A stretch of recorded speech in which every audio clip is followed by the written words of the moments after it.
Well, it's now time for By the Numbers, where we give you the numbers that tell the story. This morning's number is $500. Natural gas for physical delivery here in the U.S.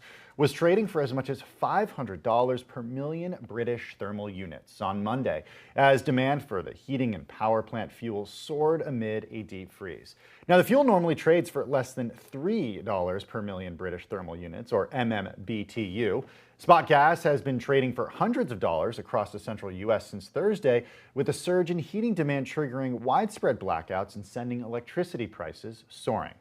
Bloomberg's Akshat Rathi is joining us now. Akshat, thanks so much for your time. I'm wondering what the climate change and green connection is here. As we were talking with Brian just now, what we ended up seeing, in different parts of the world can actually have an effect on local weather in Texas. What's the climate change connection here? Yeah, I think as Brian was saying, I think people underestimate how much the weather, which is a phenomena that happens on a daily basis, is connected to the climate, which is a longer term trend that's playing out across the planet. And what Brian was explaining was essentially that on the poles, you have more warming happening just because of the way the planet rotates and heat gets trapped than heating around the equator.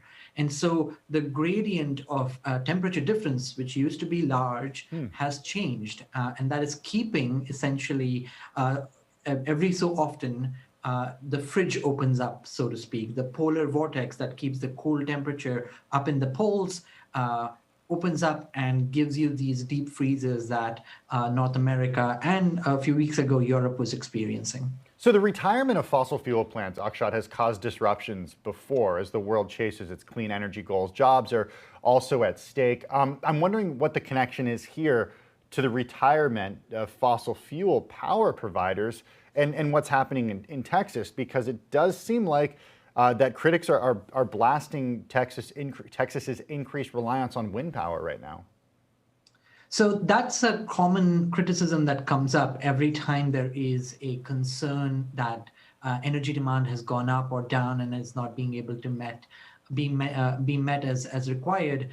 We should know that, yes, wind turbines have frozen. They are not built in Texas for that weather. Of course, we have wind turbines up in Canada, up here in Norway and Sweden that run perfectly well, but they're just designed to be working at that temperature. So it's no surprise that some wind turbines in Texas have stopped, but it's also only a small proportion of the problem. So, the numbers show approximately about a fifth of electricity was expected to come from wind, and some of that has fallen through. Okay. But a large proportion has been from fossil fuel power plants, which some of them have turned off unexplained reasons, and others have turned off because gas isn't able to get to the power plants because of frozen pipes in those places. Yeah, I mean, an absolute host of issues. What's the solution here, though? If renewables aren't necessarily to blame, an increased reliance on renewables, and things aren't quite working out from a fossil fuel perspective either,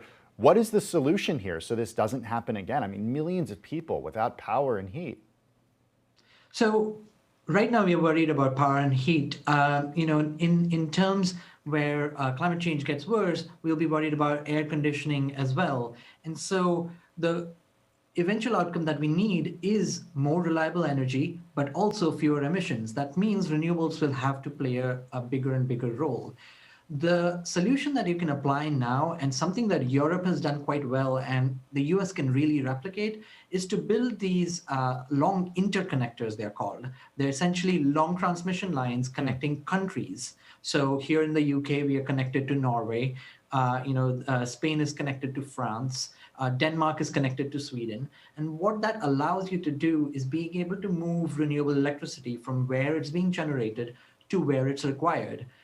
The US doesn't have those kinds of interconnectors, especially not at the scale where the middle of the country is known for its renewable resources and the coasts are known for consuming a lot of that electricity. And those connectors really need to be built. Is that something that is politically tenable in the United States? Is it something that is from an engineering perspective is tenable, is realistic?